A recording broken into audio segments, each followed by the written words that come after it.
And what happened in Navi Mumbai wasn't a miracle, it was a plan.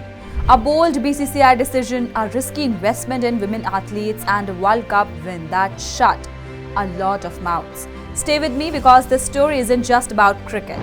It's about what happens when you bet on women and give them the same stage, the same salary, and the same respect. Picture this: D.Y. Patil Stadium, floodlights blazing.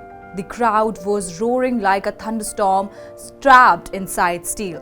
Harmanpreet Kaur grabs the final catch. She raises her arm. The team storms in.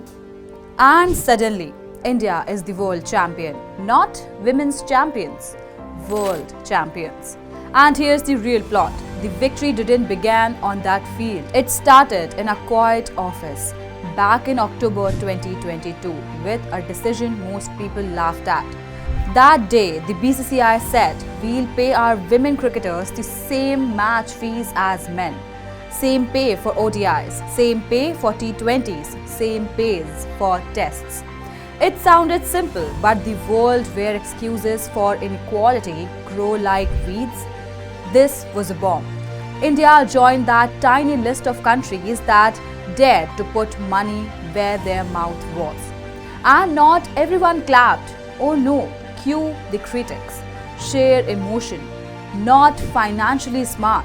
Women's cricket isn't profitable yet. And the best, why pay equal when the revenue isn't equal?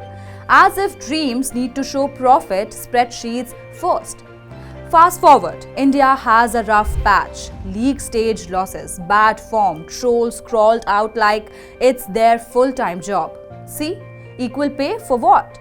First, play well. Then ask for equality. Classic logic. Make women climb Everest with one leg tied, then ask why they aren't fast. And this wasn't just disrespect, it was dangerous thinking, because for decades people have said women's sports aren't worth investing in. They said audiences won't show up, brands won't care, talent won't grow. And here's the problem. If you don't water a plant, you don't get to complain it didn't bloom. So what really changed after equal pay? One word: freedom. Not fancy, poetic freedom. Real world freedom. Freedom from backup jobs and side incomes. Freedom from worrying about family saying, "Beta, cricket is not secure." Suddenly, being a woman cricketer wasn't a gamble, it was a career. Better contracts, better coaches, better trainers, sports psychologists, analysts, dietitians, the whole package. And then came the Women's Premier League. The WPL wasn't just a tournament, it was a finishing school. Imagine young players sharing dressing rooms with world champions from Australia, England and South Africa. You don't just learn strokes, you learn mindset, pressure, swagger. This ecosystem, that's what wins trophies. Look at the stats. Higher fitness benchmarks, better fielding standards, sharper decision-making under pressure. And that little thing called belief. The kind where you walk on the field thinking we belong here.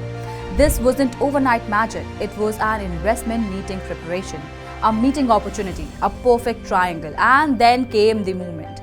World Cup final. Pressure high enough to fry circuits. Old India could crumble here, but this wasn't the old India. This was an India that had played high-stakes WPL finals, trained under world-class staff, earned equal pay, earned equal respect. They didn't flinch, they didn't freeze, they finished. And the world suddenly saw what happens when you stop asking women to prove they are worth it first. Because here's the twist. Equality isn't a trophy you hand out after success. Equality is the reason success shows up at all. Australia learned this, Norway learned it, and the US women's soccer team fought for years for this truth. India just proved it on the biggest stage. This win wasn't charity paying off, it was a strategy arriving right on time.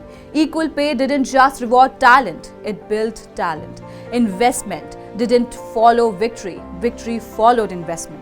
For the first time, India women won not despite the system, but because the system stood behind them. And somewhere in a small town, a girl is gripping a bat tighter because now she knows The world won't tell her, first win big, then we'll support you. Support came first, success followed. Now the question is, which country is next? Because after this, we can't afford equality isn't just weak, it's outdated. Now you all tell me in the comments, which women's sports in India needs equal investment next? And don't forget to like, share, subscribe and follow The Edge.